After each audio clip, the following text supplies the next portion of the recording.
Good afternoon. Thank you for joining us. Well, that winter wonderland, it's come. Much of the South Coast blanketed in snow and snow falling in much of the province as well, amounting to 20 centimeters, even more, and a snow day for thousands of students. Well, how is the snow affecting your day? Are you staying home or have you braved the commute? And how are you spending your snow day? Give us a call. After 12:30, businesses have been sounding the alarm over break-ins. How should communities respond? I'm Michelle Eliot. Welcome to BC Today.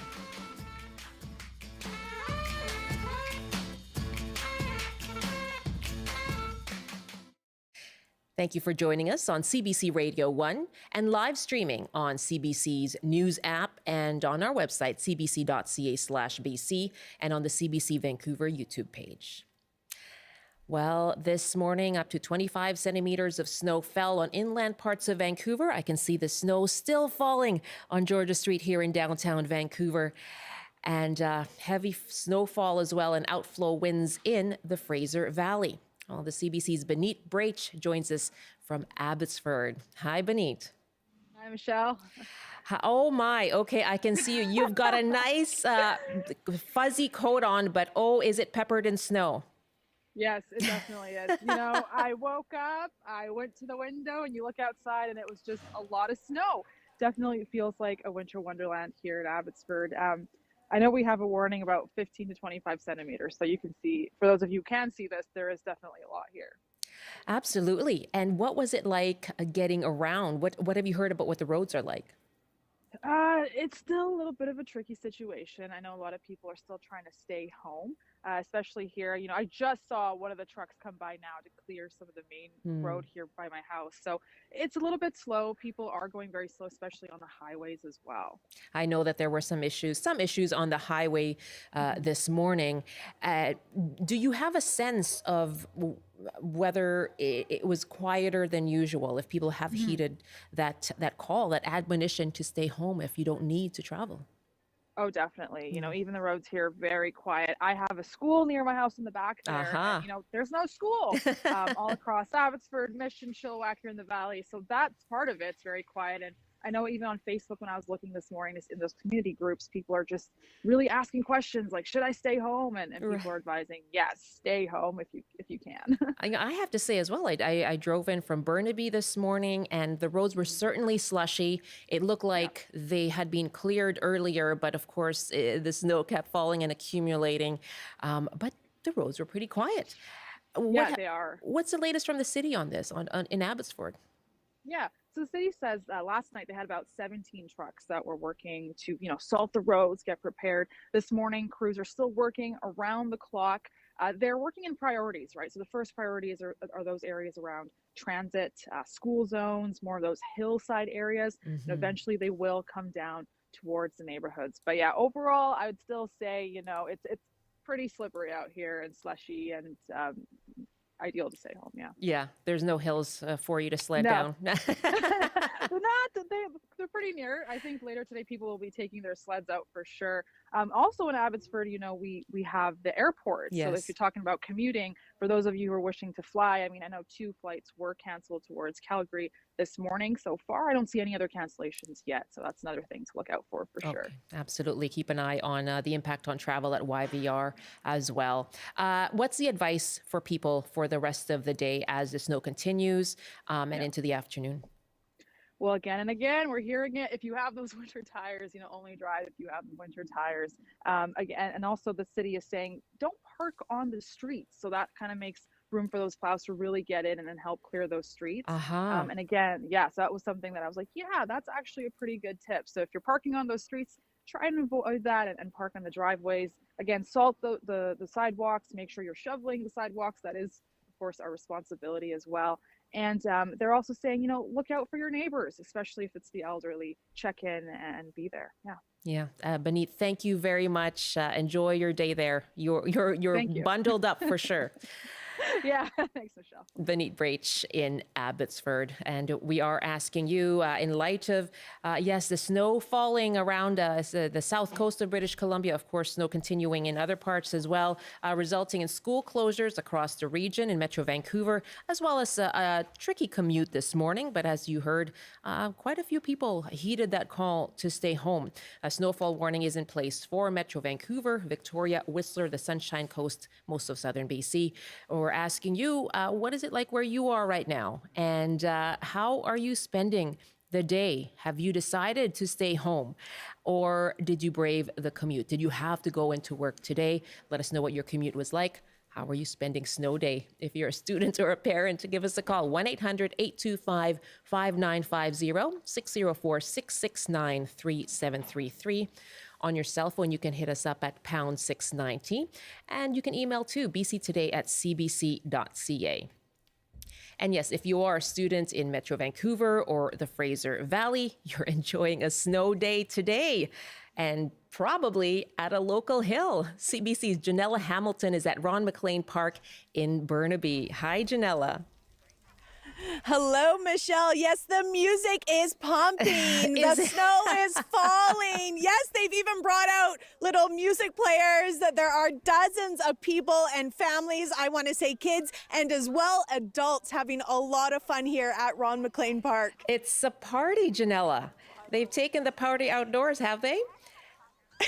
Yes, they have. Well, these kids know how to do a snow day. It's something I've heard from everyone I've spoke to here, that they have just been so excited and they have been waiting for this weather, this dump of snow, and finally it has arrived. Oh my goodness, what a lovely picture behind you there with the trees just covered with a dusting of snow. I see a snowman behind you, and of course everyone bundled up in their winter coats. Yes, absolutely. And I want to talk to a group of kids because these kids have been showing me how to sled all morning long, and they are so much fun. They are loving it out here. You guys have already been out here at least a couple hours, so the cold and the snow is not stopping you guys. Let's start off. What's your name? Lucas. Lucas, what do you love about a snow day? What do you love about today? I mostly love that there's a chance that there's going to be no school, so we get to play, and also that we can have some fun outside and get fresh air. That's right. How about you? What's your name? Adam. Adam, and what do you love about a snow day? No school, and that Seems to be a common we get theme. to go outside and play with our friends. And what have you guys been building out here? Because I know Lucas, Rayon, you guys have been building a lot of stuff. What have you been building? We have building a sled ramp. A sled ramp. Wow. That's a ramp that you can go over and get some pretty good air on. Yeah, I like snow. I mean, you can build stuff without a permit. That's a good one. No wait. Martin. Lastly, let's check in with Martin. You said something really nice earlier about this is the snow that you have been waiting for. I really like to have snow days because I have no school, and also that I could make stuff without any permission. Like a snow fort, which you've also been making, a snow fort. Okay, Martin's actually going to lend me his sled, and I'm going to show you some of the things that he has taught me while out here on the slope. But of course, I'm sure we want to talk a little bit about what it's looking like around Burnaby right now. We sure do. And we want to hear about what schools are closed. Why don't you tell us about that before you show us your skills, Janella? Absolutely, Michelle. So like you mentioned right off the top, all of the schools in Metro Vancouver are closed. And here in Burnaby, that means that 41 elementary schools and 8 high schools are closed. And that means that 25,000 students are having a snow day. So some pretty excited students. Oh, partly because they can build things without a permit, apparently. They're so cute. Can't say the darndest things. I love sure it. Do. Okay, so what is their advice? I know that for myself, I always have my legs ready, my feet ready to break because I'm just that kind of person. What is their advice for getting a good sled in? Well, let's find out. Martin, what is your biggest advice? I think I'll go on my knees, or what do you think? No, I should You kind of gotta like run and then jump on your belly onto the thing. Run and okay. Good luck, You Janella. demonstrate. You demonstrate. Okay, ready? Go. Go, go, go. Go! Okay, I'm gonna go right after. Martin, hold my mic. But you don't have to go that fast. Oh my But goodness. still go Whoa, around he that just fast. flew down that hill. Run, run, run, run. Go, go, go. Go, Janella, go. She did it. She made it. There she goes. Nice And a bump, too. Nice What a job. brave, brave job. reporter. And falling right into the snow and now making snow angels. Gotta love the joy that kids bring to things. That is the CBC's Janella Hamilton really leading into her assignment, talking to kids over at Ron McLean Park at Burnaby Mountain. Walking back up. Those, yes, they're She walking lost back that. That's, up the hill That's pretty interesting. to go Run again. right up there. Run that way. Oh my gosh, if only we all approached life that way, right? My thanks to Janelle Hamilton at Ron McLean Park in in Burnaby and those fantastic kids as well. Janella, thank you. I'll let you recover. And maybe you want to go back down now that you've got some more tricks up your sleeve. This is CBC BC Today here on CBC Radio 1, live streaming as well online at cbc.ca/BC. And it is now 12:17, 1:17 in the Mountain Time Zone. You're with BC Today.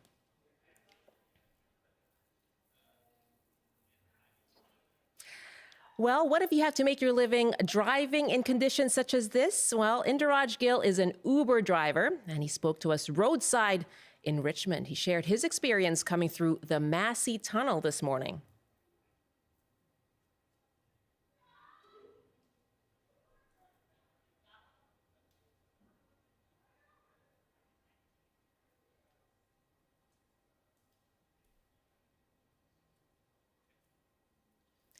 I think we're having a bit of trouble with our clip of an Uber driver who spoke with us this morning. We'll try to get that clip for you. But for more on what you can expect with our weather throughout the afternoon and in the coming days, the man of the hour, Darius Madabi, the climate and science specialist for CBC, joins me now here in studio. Hello. Hello. You did call it, didn't you? I called it. Wow, I can't believe it. It's beyond my wildest dreams, actually. Yeah, okay. So, I mean, beyond these kids' wildest dreams, I think was what it was as well. Tell us just how much snow have we seen today then throughout the day? A record-breaking amount, Yeah. actually. On this day, the most snow we've seen until today was the record set in 1962, which was around 14 centimeters of snow recorded at the airport.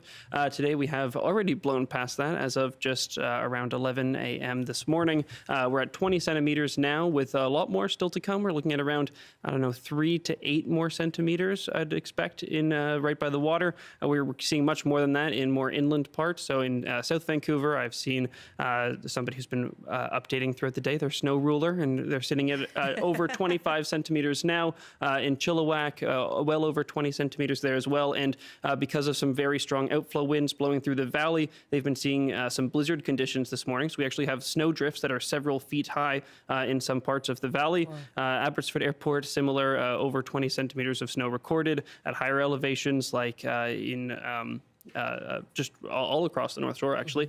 We've seen snowfall levels at over 25 centimeters already, and again, quite a bit more still to come. So it's not going to be a nice commute home either. I'm a little bit jealous of Janella. For some reason, I had to make the commute into the studio and not go tobogganing with the kids, but No. that's fine. Well, we can work on that. We can do something about that possibly. Okay, make note, assign Darius to go sledding tomorrow. Thank you. And what can we expect this afternoon then? I mean, is this snow going to let up? I can see it still falling behind you in the window here. Yes, it's still a decent amount coming. Not quite the really aggressive the same as flurries this we morning, had yeah. this morning. We had these really big snowflakes because the precipitation was getting blown up and down in the air column, and so we were just seeing it really get these massive flakes, which are very picturesque. Now they're a little bit smaller. We're starting to see it taper off a little bit. That'll continue into late this afternoon, early this evening, when we see even less snow as it really tapers off. Now, it doesn't look like we're going to get that transition from snow to rain today. It looks like it's going to stay snow right until the precipitation stops, which is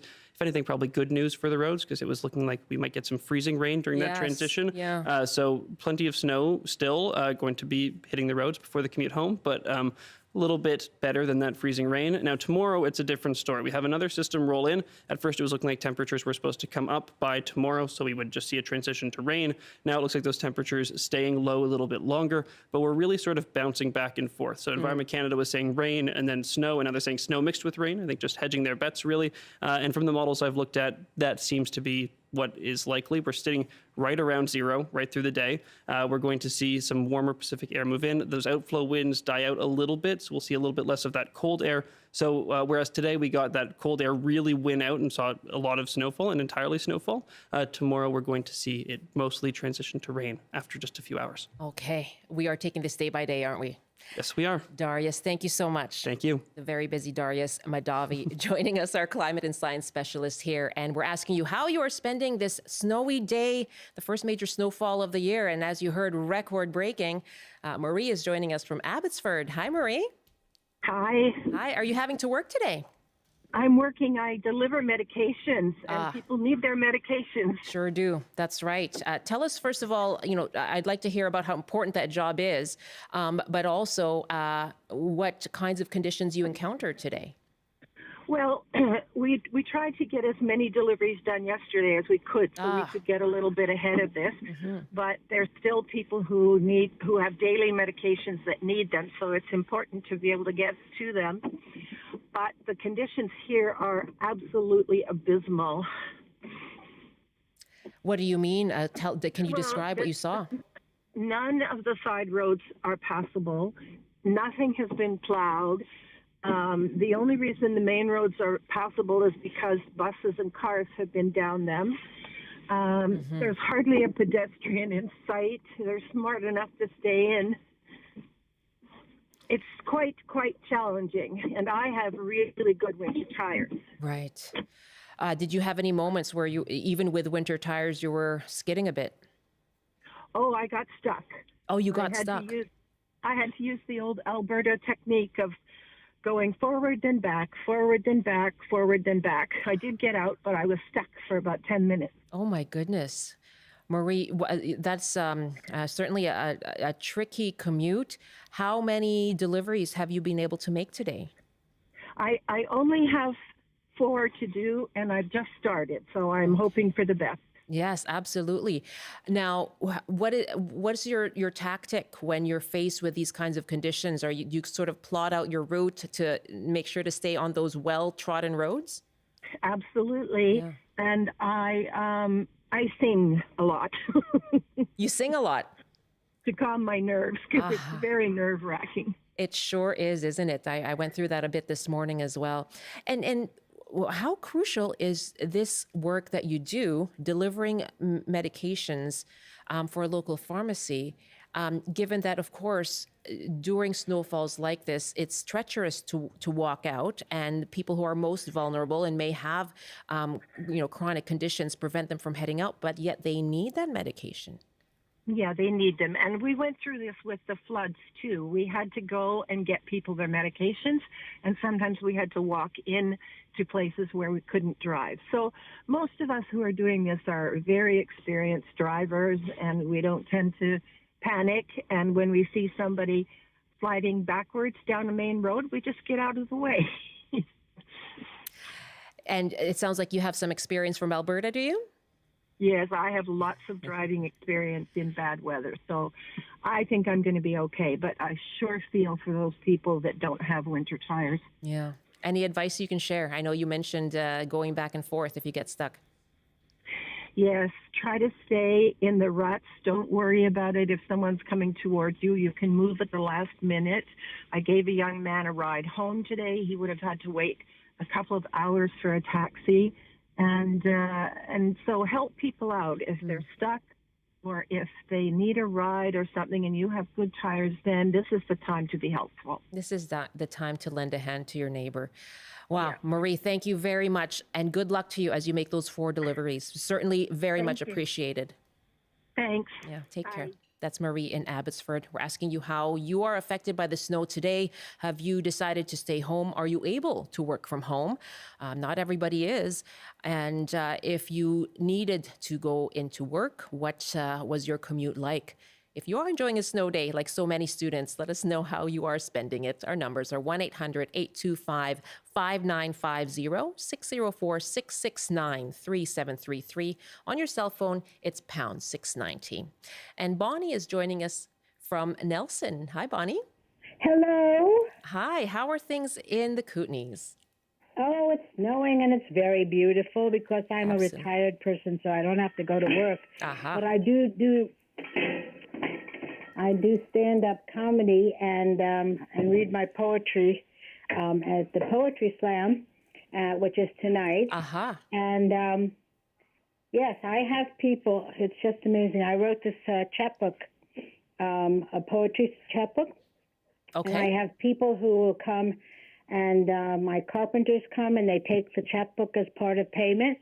And I have someone who shovels my snow, and he's taken my chapbook in payment. And another person, I mean, these things are going like hotcakes. I've sold over 6.5 printings of these, and I still have them in the bookstores because I'm sharing it with the bookstores. Wow. But no, it's a beautiful book, and people just love it.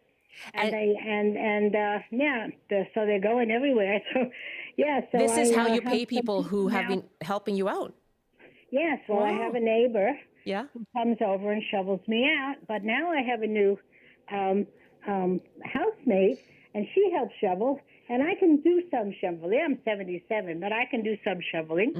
And I'll do some in the morning. And I have a very short driveway, but I have a smart car. And if he doesn't shovel me out to the road, you know, when they put the snow at the end, the car gets stuck.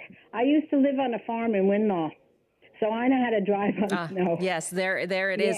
Now, if they're selling like hotcakes, they must be good. Oh, it's a beautiful book. I've sold it to so many people. Yeah, and you must be a pretty good poet then.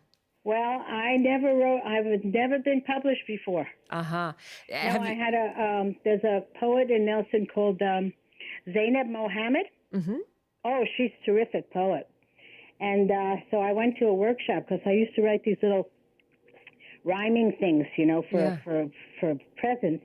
And I went to one of her workshops, and I said, I wrote something. She said, that's poetic. And I said, it's not a poem. It doesn't rhyme. And she said, think of it as rhythm.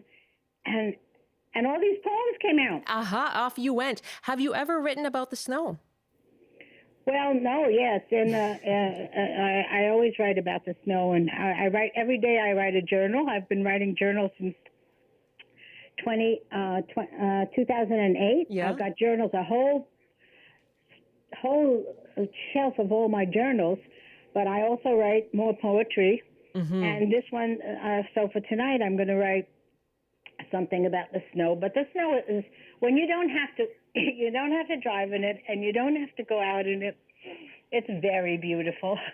Absolutely. And the Kootenays always gets this. The Kootenays. The reason I live here is because of the snow. The weather is not too bad. I used to live in New York. Right. And Bonnie, how are you getting to the reading tonight?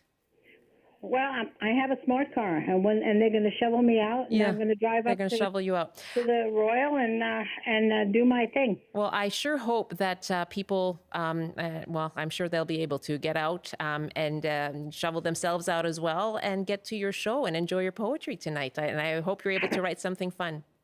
Yes, I'm going to go now and start writing. Oh, wonderful. Lots of inspiration for you out there. Yes, it's a very big inspiration. I just write and write and write. Oh, fantastic. Bonnie, thank you so much. You're very welcome. Bye. Bye-bye. Bonnie joining us from Nelson. And thank you very much for all of your calls. You can still let us know by email how you're spending your day today. How are you affected by the snow? How was your commute affected? Or are you enjoying a snow day like those fantastic kids we heard from and watched earlier on in the program? This is BC Today here on CBC. I'm Michelle Eliot. Very nice to be with you this afternoon. I hope that you are comfortable and that you're indoors at the moment and preparing for that commute home. If you are heading home this afternoon, and of course, keep all of those bits of advice on hand. Have proper tires, an emergency kit with you, and go slow. I certainly went very slowly, slow and steady this morning on my way in as well. Coming up in our next half hour, we are going to discuss public safety. A lot of businesses, small businesses, have been concerned about a rise in break-ins. And we're asking, what do you think should be the community response? What should be the government response? You can give us a call on that, and we'll have that conversation coming up after the CBC News with Robert Zimmerman. Good afternoon. A complicated rescue is underway at UBC after a driver crashed through a concrete wall and plunged over the second story of a parkade. The vehicle landed on its front end and the driver is trapped inside. Fire crews say there's concern about an electrified battery station next to the vehicle and a concrete overhang that could come crashing down. Premier David Eby has announced a push to expand the province's electricity system as demand is expected to increase by 15% by the end of the decade. A 10-year capital plan for BC Hydro has been updated to include almost $36 billion in new infrastructure spending. It includes new substations, high voltage transmission lines, dam improvements, and investments in wind and solar power. And as we've been hearing on the show, schools are closed, power has been knocked out, and flights have been cancelled as snow continues to fall around the Lower Mainland and in most of the province. That snow is expected to taper off late this afternoon or evening in many areas. And taking a look at the forecast, the snowfall warnings continue over most of the province. On the north coast, sunny and windy this afternoon with a high of 0, highs to -15 with light snow in the Peace. In the central interior, a high of -13 and mainly sunny, highs from -16 to -18 with lots of snow in the Kootenays. In the southern interior, more snow this afternoon with a high of -10.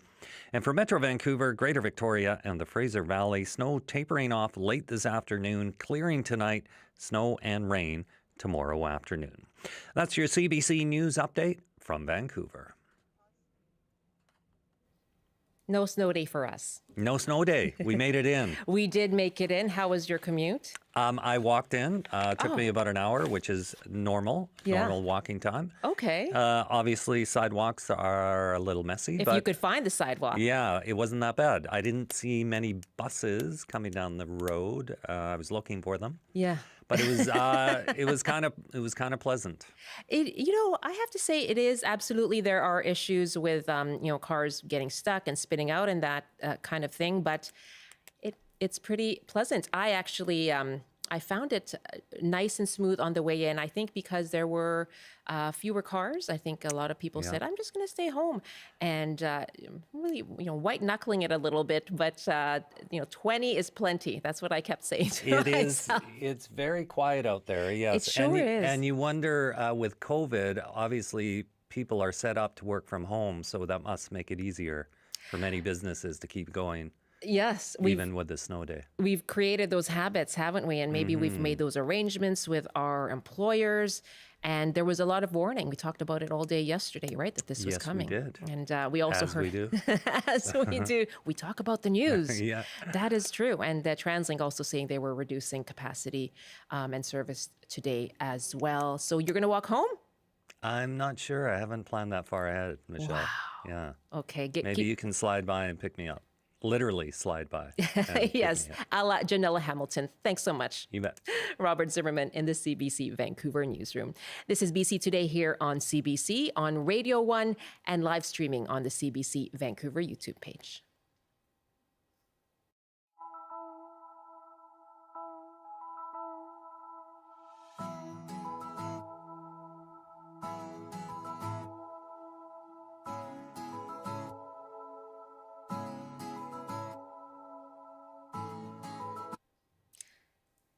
Well, more small businesses have been experiencing vandalism and break-ins. In Maple Ridge, Taylor Livesey is the owner of Vanilla Bean Bake Shop, and Naomi Kaur is the owner of the Town and Country Vintage Home Store. Now, they talked about the impact of the break-ins that they've experienced recently. We're going to hear now from them, first from Taylor and then Naomi. To have somebody just come in here and violate all of that without your permission, without your consent. It's not something that I would wish on anybody. We're not Walmart or, Amazon. Not that it's okay for them to get hit, but for us it hits differently. It affects us more. Well, recently, Langley RCMP reported they had arrested a suspect, after a tip from members of the Fort Langley community. Corporal Craig Van Herk told CBC News that the matter was before the courts and he couldn't comment on the details of the investigation. But he said that, quote, while the Langley RCMP is a strong supporter of community and grateful for the help from citizens willing to be the eyes and ears in their neighborhoods, we caution anyone from putting themselves in harm's way, end quote. The incident was reported by other media outlets, and in those reports, the citizens apparently reported to be part of a private Facebook group called My Fort Langley. And joining us now to tell us more is the mayor of the Township of Langley, Eric Woodward. Hello, good afternoon. Yeah, good afternoon. Thanks for having me on. Thank you for joining us. I understand you were planning to come into our studio, but of course saw the forecast and decided to do the interview from locally. So yes, no, I chose to be responsible and stay off the roads and let our municipal staff do a great job clearing the snow away as quickly as they can. And can I ask you, what is the plan for clearing the roads in Langley? Well, we made a lot of investments recently, actually, in improving snow removal and ice control service in the Langleys, and it's tough when we've got over 500 kilometers of road, but they started at midnight and they're still going at it and getting these roads clear as quickly as they can. Okay, so you've actually made added investments to snowplows and things like that? Yes, we have. We actually have been expanding service here over the last couple of budgets by additional equipment orders and some additional staffing to make sure that we can get to these areas very quickly. Mm-hmm. And then when it's not snowing, we've been improving boulevard maintenance, landscaping, litter, and things like that. So we've been improving service levels and overall, and with a plan for snow removal when it snows. And I'm sorry to stay on this, but one more question on that. Why was that decision made? Was it because of the recurring reports of every time cities in Metro Vancouver and the region face a snowfall, things come to a grinding halt? Is that what was behind that push? I think councils over the years have always been tried to be, of course, very responsible with taxpayer money. And but I think over time we may be underinvested in snow removal service and equipment as our community has been growing very quickly and been adding quite a few new roads to the Township of Langley. So I think it's been appropriate to look at expanding services and investing in that as we've grown rapidly here in the last decade or so. And then our council has been doing a bit of a catch up in that regard. And I think it's been well received. We're getting feedback that service levels are improving for snow removal, and we'll carry that forward. Okay. Well, Mayor Woodward, back to this incident now that took place in your community, and a group of citizens sending this tip, coming into contact with someone and sending this tip, and this person is now has been arrested. What is your understanding of what took place? Well, my understanding is we had an individual in the Fort Langley area, allegedly a chronic offender, repeat offender for property crime and homelessness, and sort of living in people's trailers and things like that, and being discovered and running away. And this had been chronically happening in this Fort Langley area with allegedly this one individual for about a month or so. Multiple reports to the local detachment, the RCMP. The individual arrested multiple times and then, of course, released multiple times back into the community. And I think frustration levels hit a point where they were, members of the community, the Fort Langley dads, they call themselves, were going on late night walks to see what they see, and if they see anything, to proactively report it to the RCMP. What do you make of this group that has come together and decided to go on these patrols? Well, I think it's a pretty good group. I know a fair number of them personally, and they're good, well-meaning, community-minded individuals, and good people. And I can only imagine the frustration of, there's really being no solution, at least at present, from senior levels of government on how this is going to be addressed. And I think they were quite responsible in how they approached it. They recorded themselves, kept quite a bit of evidence of not approaching the individual, not touching the individual, and just simply reporting it to police. Okay, and as you have been clear in pointing out, these are allegations at this point right now. That's right. When it comes to citizens, taking this kind of course of action, in some in other reports, in media reports, they were described as vigilantes. I mean, is this a case of vigilantism? No, I don't think so. I think it was unfortunate to sort of see, one report sort of refer to them as a group of men in camouflage gear with dogs. I mean, I think that's just unfortunate to immediately characterize it in that way without talking to them first and maybe getting to know them a little bit and what their intent was and what was going on the ground. I think the RCMP constable's advice that you referenced at the beginning is great. To not put yourself in harm's way, to not, see yourself as the solution necessarily to go and do something about it. But there's no harm in walking around our community, and if you see a crime in progress, to report it to the RCMP. And that's what happened in this case. And I think it's unfortunate to, exaggerate potentially what's going on or make assumptions about what's going on.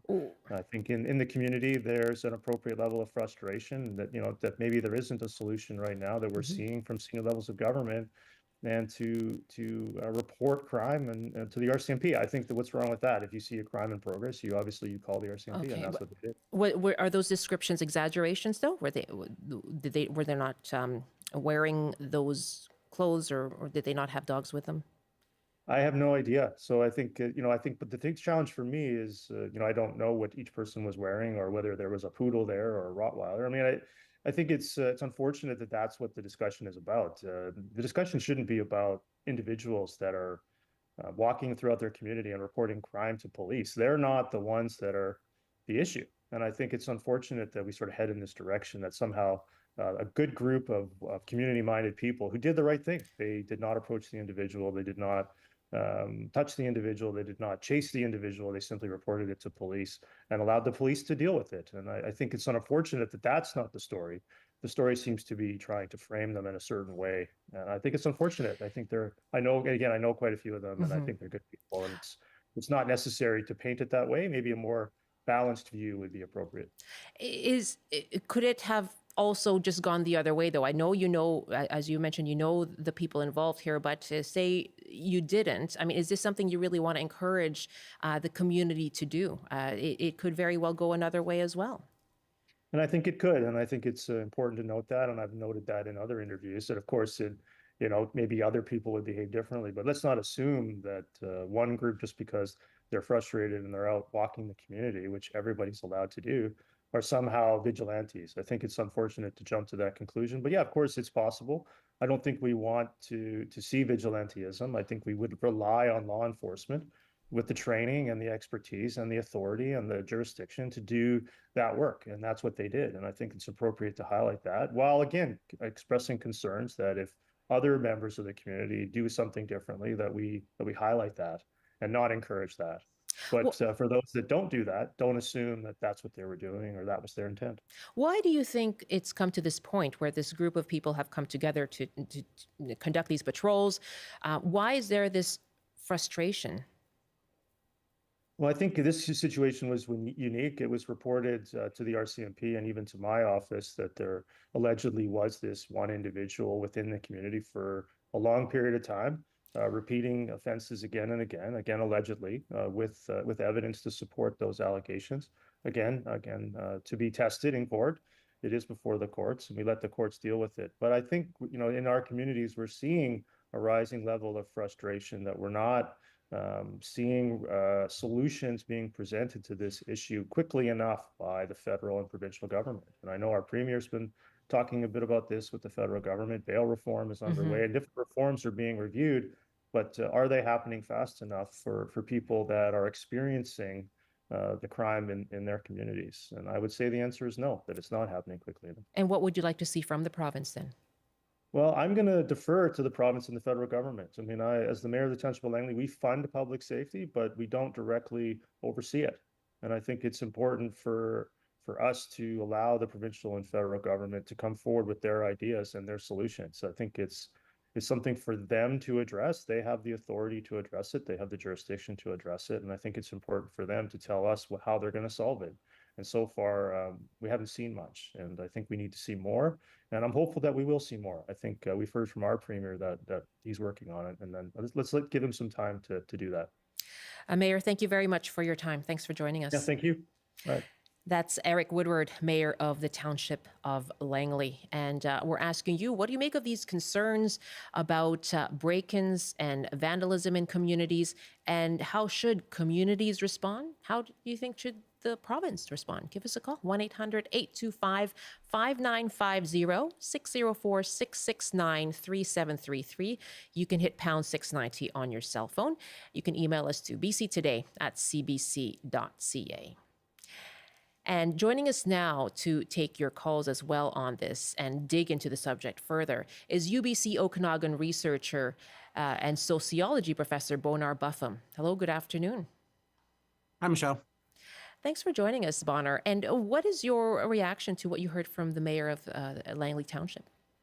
I mean, to me, it underlines the complexity of addressing sort of both the harms that are caused by crimes, including sort of vandalism and theft for small businesses who are particularly impacted by the consequences of that, but also ensuring we sort of maintain some attention to solutions that will address sort of underlying causes of crime, which are sort of my primary interest as a sociologist. And when you see community response, how likely is it that that will involve or include those underlying causes? I mean, truthfully, this is my biggest concern: is that the sort of sense of frustration that the mayor of Fort Langley Township was describing can really magnify some public appetite for ineffective responses to crime, right? And so what I hope is that we can maintain sort of public appetite and political will for a lot of the solutions that the provincial government and federal government are trying to explore that address, causes of crime, which include sort of poverty, affordability crisis, food insecurity, sort of mental health crises, all those things, which require policies that address crime on a short-term and long-term basis. We've heard that from municipalities as well, while they are concerned about the impacts on them and their communities with regard to public safety, they would like those issues to be addressed. This is the recurring and endless discussion, right? What can be done about the affordability crisis, the overdose crisis in BC? I mean, investment in these financially and investment in exploring evidence-based solutions. I mean, opening up housing markets. I mean, this was discussed on BC Today yesterday, the extent to which municipalities are being requested to invest in different kinds of housing stocks to improve that affordability. But also sort of investing in research that allows us to figure out what kinds of solutions work and ensuring that they can be scaled to different sizes of communities as well, sort of large cities, medium-sized and smaller cities as well. My guest is UBC Okanagan researcher and sociology professor Bonar Buffum, and we are asking you, what do you make of these concerns around a rise in break-ins and vandalism that we've been hearing about? How do you think communities should respond? What do you make of citizens groups responding in the township of Langley? And what do you think the province should do? We're hearing now, as part of this discussion, the need to address the root causes. 1-800-825-5950, 604-669-3733. Willem is joining us in Port Hardy. Hi, Willem. Thanks for joining the conversation. Yeah, hello. Yeah, I'm in my 94th years. And since World War II, I have never seen a disaster as we have created now with that housing situation. When World War II ended, 100 cities in Germany were 75% destroyed, and the government made money available for rebuilding. Now, every time we hear of somebody of a crime, break-ins, and all this, it is a symptom of what we have created. We should blame each and every one of us, that we haven't pressured the politicians that what disaster that they have allowed to happen. No, when I came to Canada and came, well, the first year we were in a logging camp. I had a 1-year contract with Ontario Pulp and Paper. That was a good year. But the second year in Vancouver, I earned $200 in the sawmill, and I paid $25 for a nice basement suite. So there was 1/8 of my income, and now they're supposed to be 80%. Now, why would anybody break in? No one is born to be a bad person like this, to rob. I heard once in an Arab country, if they found somebody steal, I don't know if this was more metaphorically or whatever, but if they found him stealing and he was hungry, he didn't get punished. Now, in my village in Germany, there was no dope, so therefore we had no dope addicts. We have created a society that has become totally dysfunctional. The government, when World War II started, they suddenly built tanks and airplanes and everything. Now they have to get ahead and really build housing. As I say, I'm my 94th year. You can hear it on my voice. I'm not quite anymore what I should be, but I still am very much in touch with things. When a woman who with an average income says, if somebody years ago had said someday you will be homeless, and now they find themselves homeless because an average income doesn't pay for rent anymore if they can find anything in the first place. How could this have allowed to happen? Well, politicians are supposed to govern us. So Willem, anyway, you're 94, and as you say, yes, you're still plugged in, and you've observed a lot, right? And you've watched government response to various situations and crises, and that conversation around the wartime response to the housing crisis. Is the level of I guess the public safety concern, does that just highlight just how urgent an issue housing has become, Bonner? Well, actually, I should also say something. There was actually, after the war in Germany, there was something what's called Lastenausgleich. That is the balancing of the burden. They had actually those who survived the war uninjured or untouched. They had to pay a higher price or taxes in order to make it possible for people to rebuild. The government made money available for the rebuilding. So there should be something done also. When people look at their house suddenly has gone up from 200,000 to 1 million or 2 million, there are many people who have simply left Vancouver, went to the countryside. I mean, it's just unreal. Or out of the province, right? Willem, thank you so much. Good to hear from you. Very good to hear your perspective as a 94-year-old and telling us about your experience as well in Port Hardy. We have an email from Renata who writes, referring back to the mayor of the township of Langley. What the mayor discussed in terms of a citizen group reporting a crime sounds a lot like the old block watch that we had in the 70s. That may not be a bad thing as long as people reported to the police to handle. That's a good question to put to our guest here, Bonner Buffum, a sociologist and researcher at UBC Okanagan. What then should be the a citizen response? We've heard of that, that old block watch model. Is there a role for that? I mean, what you were talking about with the mayor really highlights the sort of need to have citizens groups be responsible for this kind of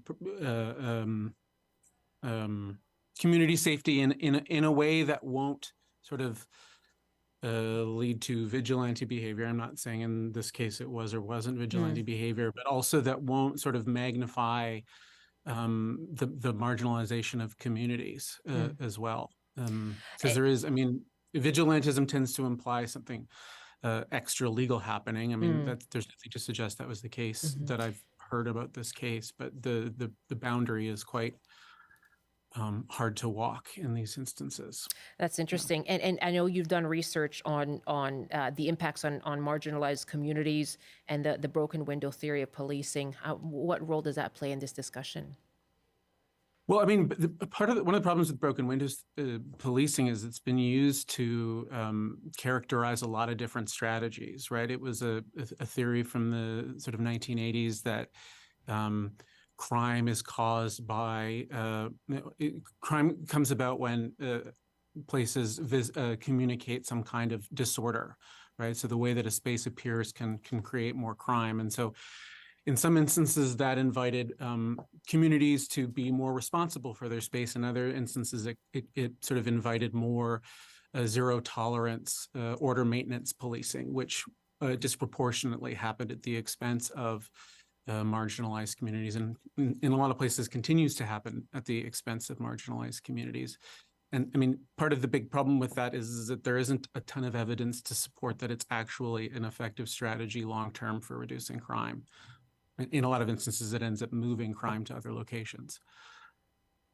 And we heard the mayor there say, "I'm going to defer to the province." And it sounds like the premier has been having discussions with the federal government on issues like bail reform.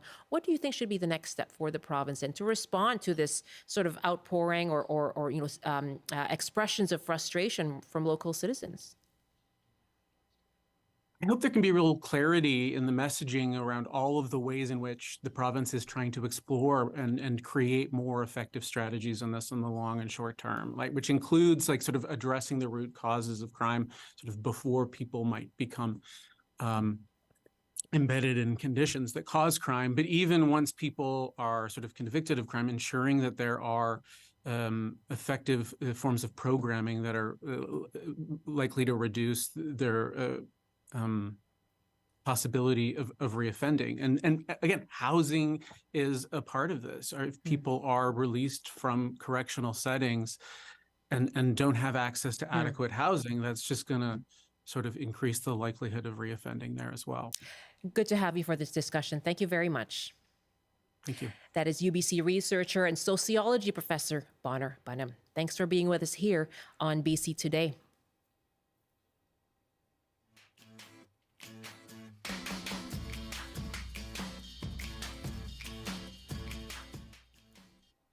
And of course, much more coverage on the snow that has blanketed southwest British Columbia and continues in other parts of the province as well. Overnight snow blanketing a lot of the province. Of course, all school districts in Metro Vancouver and the Fraser Valley are not open today. Greater Victoria and Sault school districts are open today. The rest of the southern Vancouver Island, though, schools are closed, and some 25,000 BC Hydro customers also experiencing power outages. Much more coverage and your afternoon commute on your afternoon shows this afternoon. Thanks so much.